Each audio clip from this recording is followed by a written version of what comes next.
So my hair is getting a little long for a monk. And as I was noticing that this morning, I thought I might talk a little bit about why monks shave their heads. You might have been wondering that. The answer is lice. We don't want to get lice. That probably had something to do with it back in the day, but that's not the only reason. As I was thinking about this topic this morning, I was remembering a line from one of my favorite songs from the band Weezer off their second album, Pinkerton. And the song is Across the Sea. And so Pinkerton, if you know anything about Weezer, was a pretty controversial album. So their first album was really successful. Had lots of hits like the Sweater Song and Buddy Holly, and they really got famous really fast. And the second album was really personal and autobiographical. I loved it. And the critics didn't love it. In fact, there was a really famous negative review that Weezer got in Rolling Stone. And the review was so devastating to Rivers Cuomo, the lead singer, that he actually broke up the band.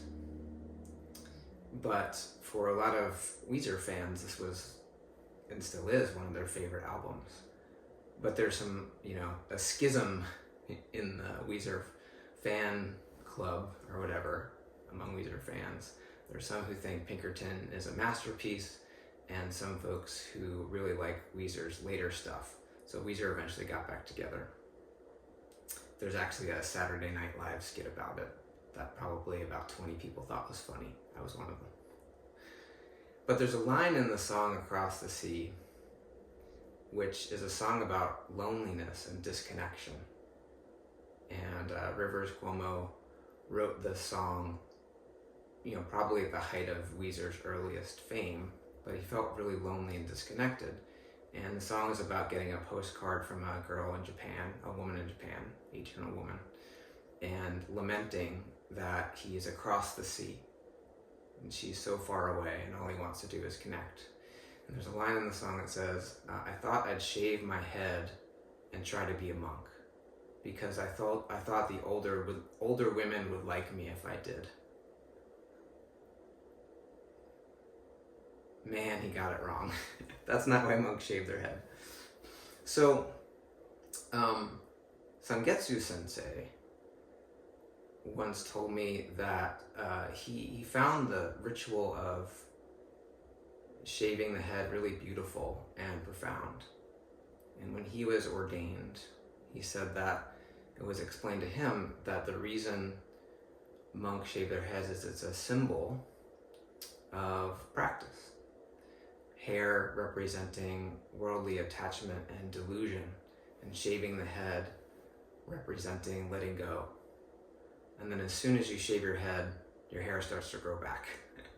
So it's this continuous practice of delusion and letting go, delusion and letting go, attachment and letting go, that never ends. I guess for some of us with male pattern baldness, at some point that probably ends a little bit. But maybe that's sort of like maturity and practice too. At some point we maybe stop having fewer delusions naturally come up. But there's actually a chant that goes along with the actions of shaving the head. And it's included in the Shukkei Tokudo ceremony, where there's sort of the ceremonial shaving of the head.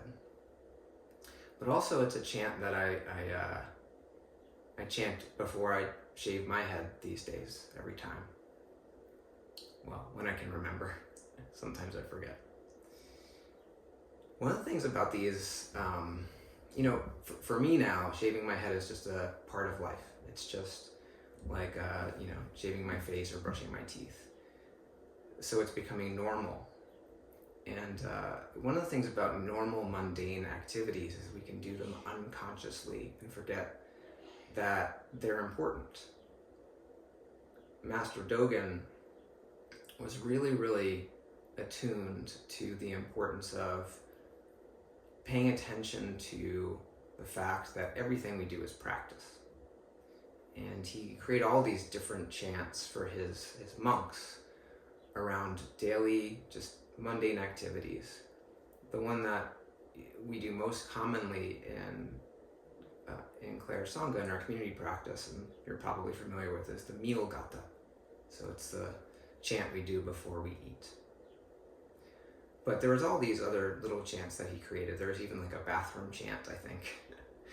But there was a head shaving chant. So I wanted to read it to you and then just talk a little bit about some of the aspects of it that I think are really beautiful.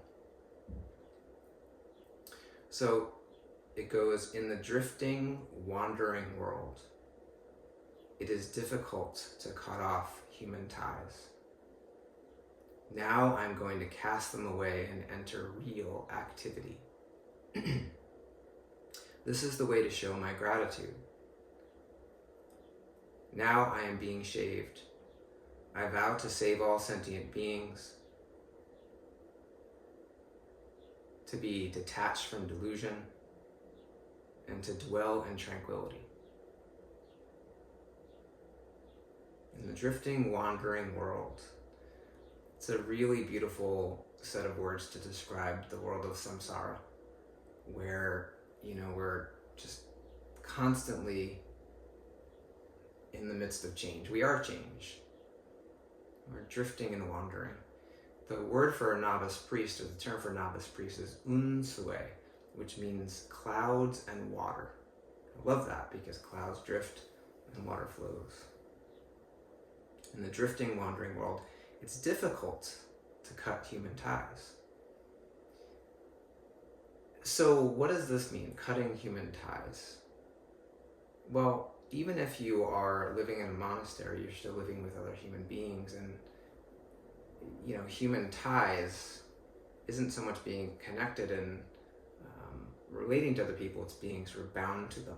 It's really difficult to not get sort of caught up in relationships where it's about obligation and being bound. And one of the problems with that is that if we're taking vows to save all sentient beings and we get too attached to specific human beings or animals, it's hard to be free enough to respond in the way we need to what's in front of us. It's difficult. The next line is, now I'm going to cast away human ties and enter real activity. So what is real activity? And what's fake activity? I think what this is pointing towards is when we get wrapped up with human ties, we get wrapped up in particular roles that we have in relation to other people and in relation to ourselves. We sort of get more and more identified with a particular way of being, and that starts to harden into an identity. And one of the best examples I can think of this problem is, let's just say you consider yourself to be a kind person.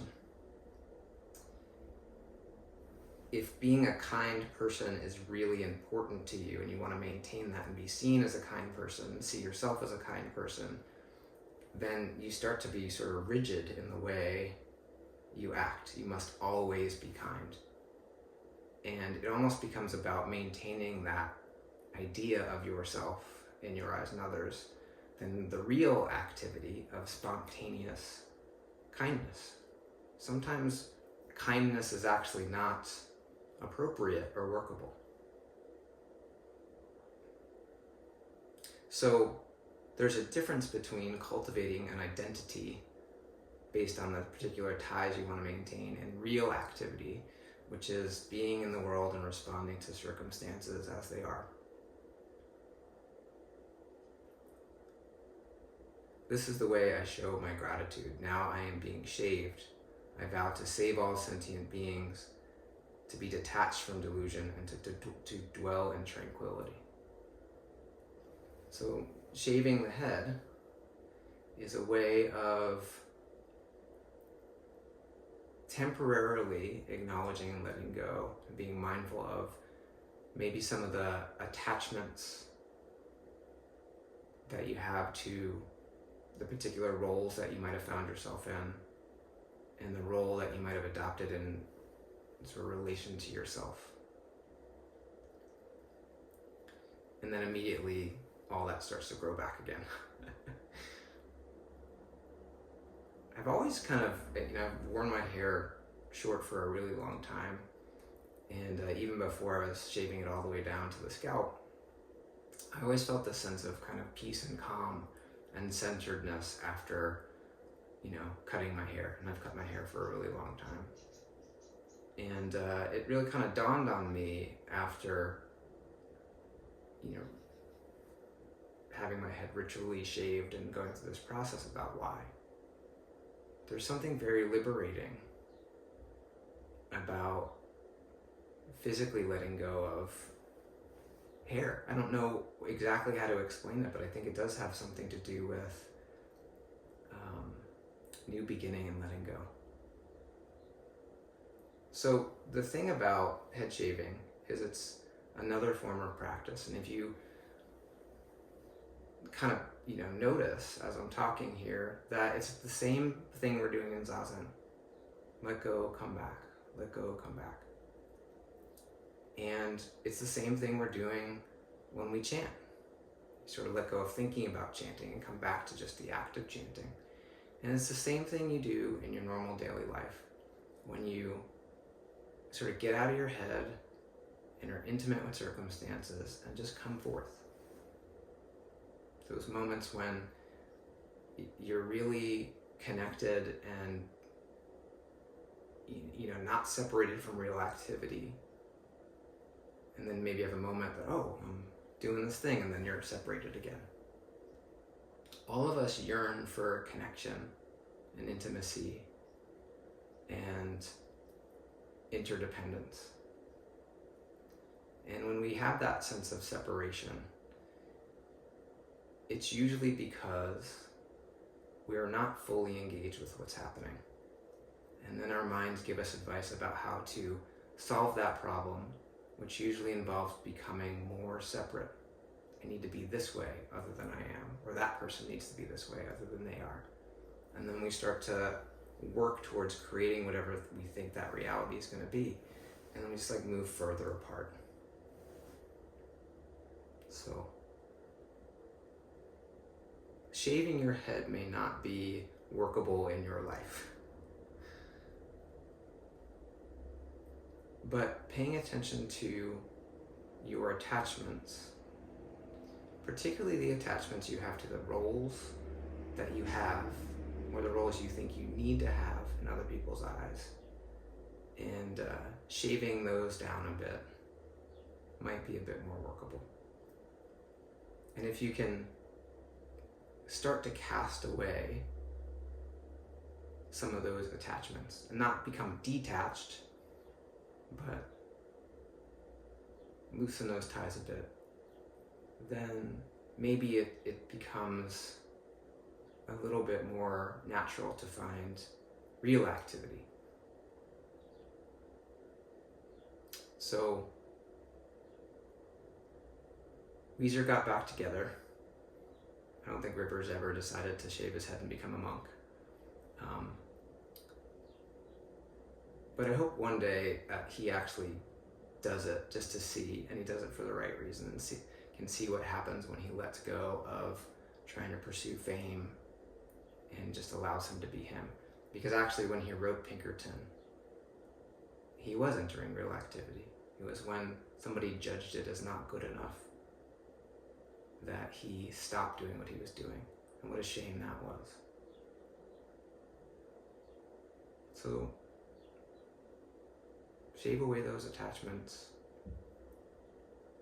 let go, and just be. just be one with real activity.